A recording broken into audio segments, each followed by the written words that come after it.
Señor Juan Belit, gracias por estar en RPP. Muy buenas noches. Buenas noches, don Fernando. Al contrario, le agradezco la invitación. Usted ha sido embajador del Perú en Israel hace casi ya 20 años, pero los problemas que estamos viendo ahora con nuevas modalidades existían ya.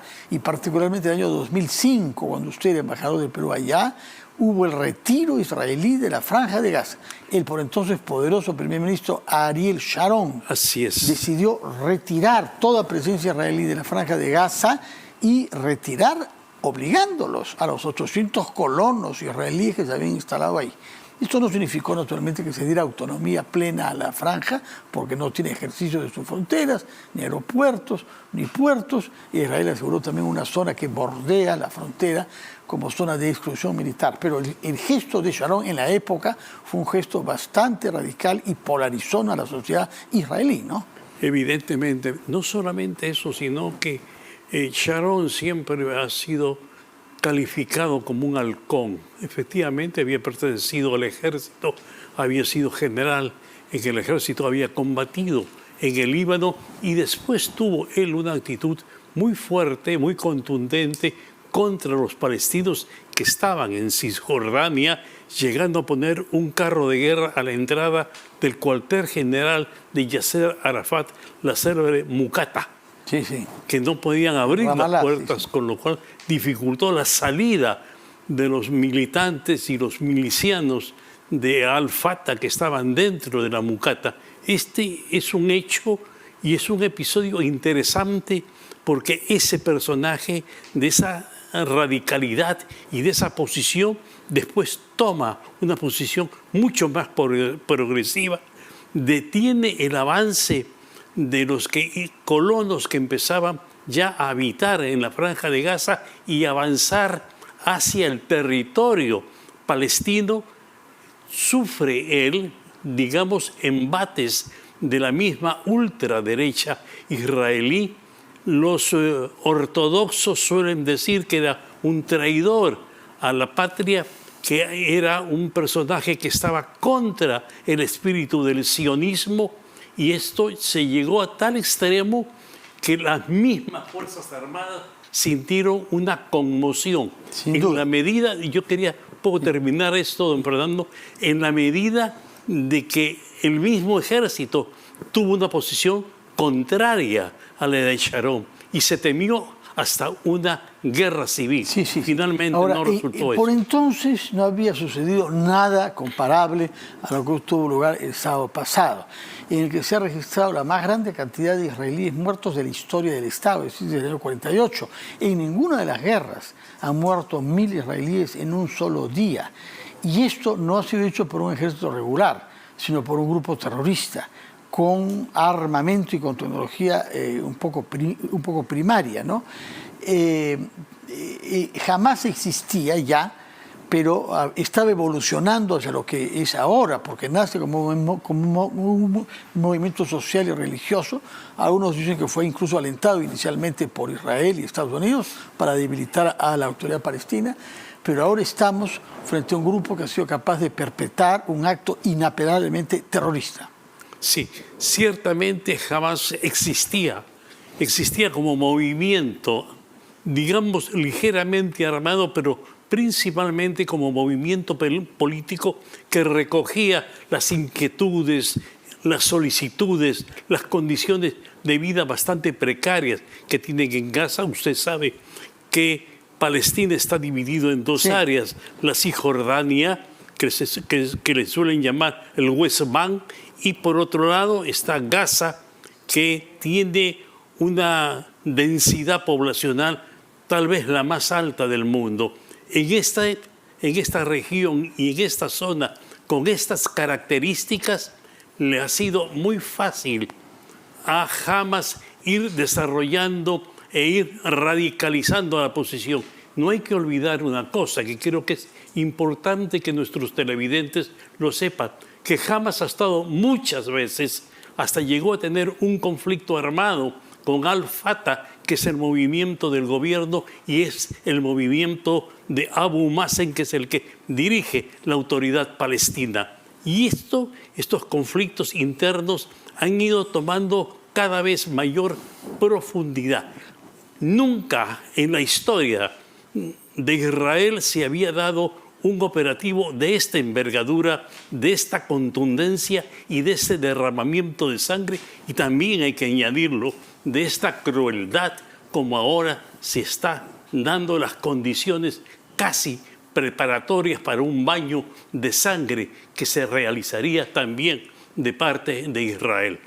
¿Qué solución posible hay? ¿Qué actores hay en la escena internacional que pueden jugar un rol apaciguador? Es muy difícil, porque Israel ha movilizado ya 300.000 reservistas, porque se prepara un operativo militar que ha comenzado dando la orden de que se retire 1 millón de personas que viven en la parte norte de la Franja de Gaza. Eso será difícil de hacer. Hay hospitales, hay escuelas, hay personas que tienen personas de edad, niños, etc. Pero, por otra parte, hay secuestrados. Hay más de 100 secuestrados. Sí, y hay países como Qatar, que ha tomado contacto con Egipto, en la perspectiva de buscar una intermediación, naturalmente basado en el interés de Israel, de que no se mate a esos secuestrados, entre los cuales hay ciudadanos norteamericanos. Así es. Y creo que son alrededor de 16 los norteamericanos, franceses, europeos en general, y hasta una familia peruana, ¿no? Así es, así es. Más aún, yo creo que buscar una solución es evidentemente complicado, porque no existe voluntad política de ninguna de las dos partes. Yo creo que si ambos ceden parte de lo que ellos consideran es su plus, sus ventajas, creo que este podría ser un primer paso.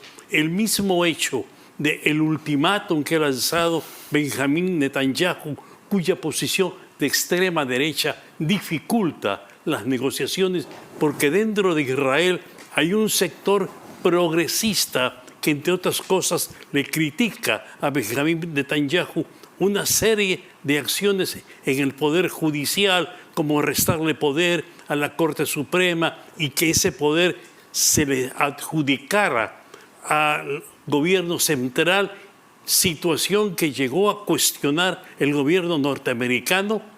Ese sector es un sector importante con el cual se podría entrar en negociación. Pero por otro lado, también en el sector palestino las posiciones radicales son muy fuertes. El mismo movimiento Hamas en estos momentos ha, digamos, soltado una suerte de sentencia en Gaza.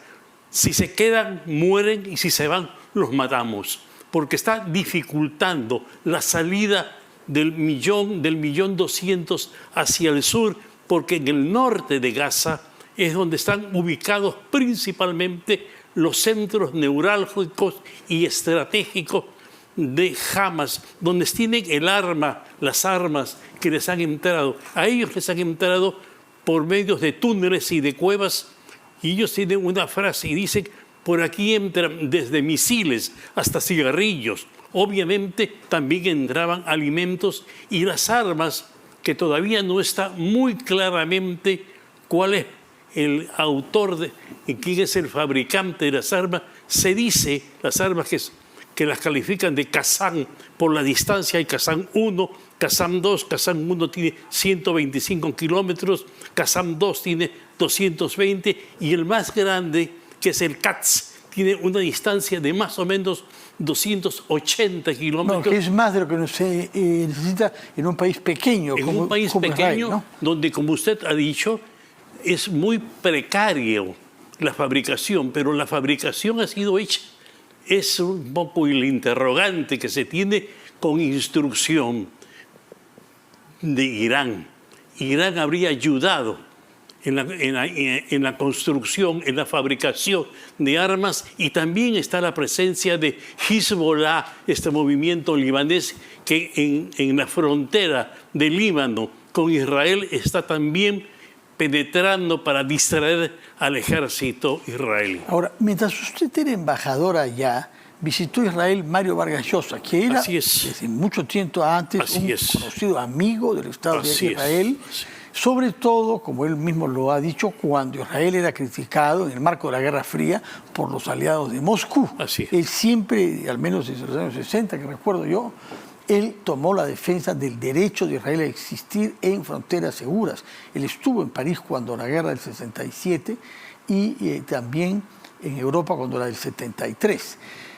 Sin embargo, él ahí dijo su repudio total por lo que era Hamás ya en esa época, como un movimiento religioso fanático y como un movimiento cuyo objetivo era eliminar el Estado de Israel, lo que impedía negociación. Echarlos al mar, como dicen ellos literalmente. Acabar completamente con lo que llaman la entidad sionista. Pero al mismo tiempo, y eso lo publicó en un libro posteriormente, dijo, no se puede tratar a los habitantes de la Franja de Gaza de esta manera. Esto no es una solución, al revés, va a complicar aún más el problema. ¿Fueron palabras proféticas para la situación actual? Así es. Y más aún, le comento, cuando llega Mario Vargas Llosa, él tiene una reunión, le digo porque yo estuve en la reunión, con altos mandos políticos y luego otra que también estuvimos con altos mandos militares, muchos de ellos ya no en servicio, desde el jefe de la Mossad hasta el comandante general de las Fuerzas Armadas israelíes.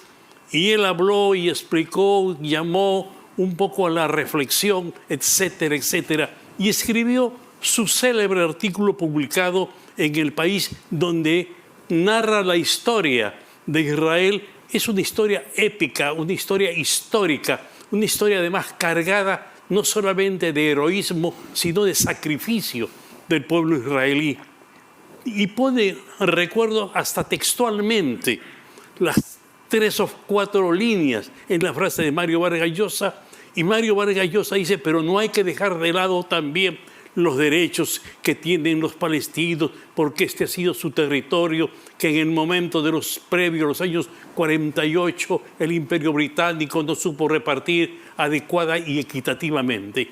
Bastó eso para que Mario Vargas Llosa, que había sido premiado con el Jerusalén, una de las grandes condecoraciones que da el Estado israelí, hubieron voces que dijeron hay que quitarle ese premio. Bueno. ¿Por qué? Porque él también ha dicho que tienen derechos los palestinos.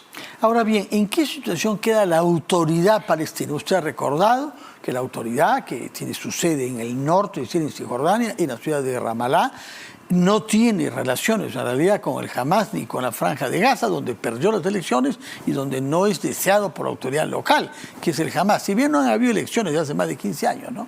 Pero es evidente que Hamás controla el poder ahí y han tenido enfrentamientos armados con sus hermanos palestinos del Fatah, que es el partido mayoritario en el norte, en Cisjordania.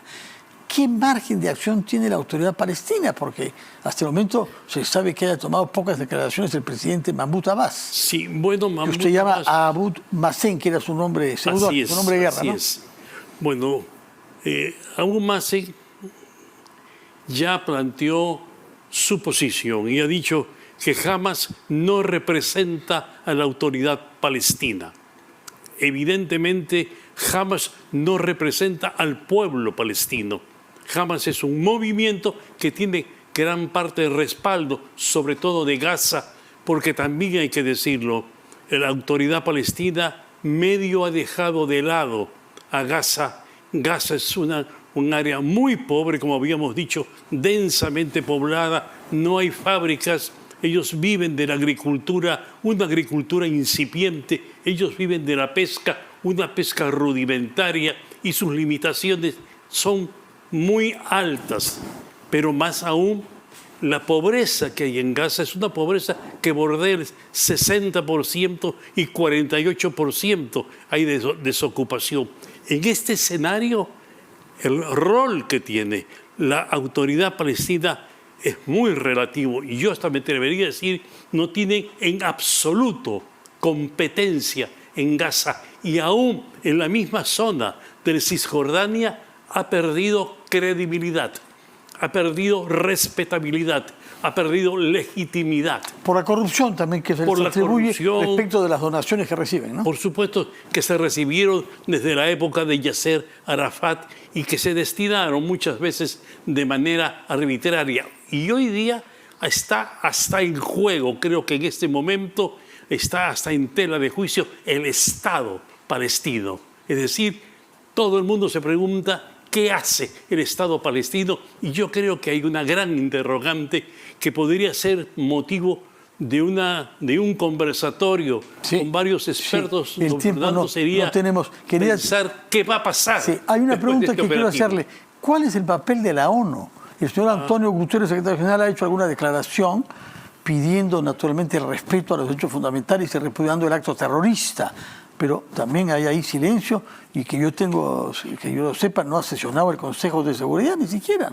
Bueno, el Consejo de Seguridad sesionó cuando se dio el comienzo del operativo y lo convocó Brasil, que hoy día preside el Consejo de Seguridad, y creo que en ese escenario es un escenario que toma la temperatura de los países. Claramente se consideró quién estaba con quién. Algunos tomaron posición. China, como se sabe, fue muy tibio, en ningún momento condenó a Hamas, y por su parte Rusia también, digamos que mostró un toque de indiferencia. El señor Guterres, secretario general de las Naciones Unidas, ha manifestado que el desplazamiento de 1.200.000 personas hacia la zona sur en 24 horas va a ser una evidente violación a los derechos humanos. Esto abre un interrogante. ¿Cuál es el rol de las Naciones Unidas? Yo creo una cosa. Yo creo que las Naciones Unidas es parte de la responsabilidad de las acciones que están pasando en este escenario, y en otro lugar está la indiferencia de la comunidad internacional. Señor Juan Belit, muchas gracias. Recuerdo que mientras estamos hablando se está preparando la partida de un avión de la Fuerza Aérea Peruana, el avión presidencial, que debe sacar de Israel a 52 compatriotas que se han quedado varados porque no tenían ya vuelo de regreso en vista del espacio aéreo amenazado de Israel, y irán a Madrid para desde ahí regresar a nuestro país. Ese es el avión de la Fuerza Aérea que ha llevado a la Presidenta de la República a Roma, a donde tenía prevista también para mañana una cita con el Papa. Señor Juan Belit, recuerdo que usted es un internacionalista, profesor universitario, ha tenido la amabilidad de venir para darnos sus recuerdos como embajador en Israel del año 2004-2005, así como su análisis sobre la situación actual y los escenarios posibles hacia los que vamos. Muchas gracias y muy buenas noches. Vamos a hacer una pausa.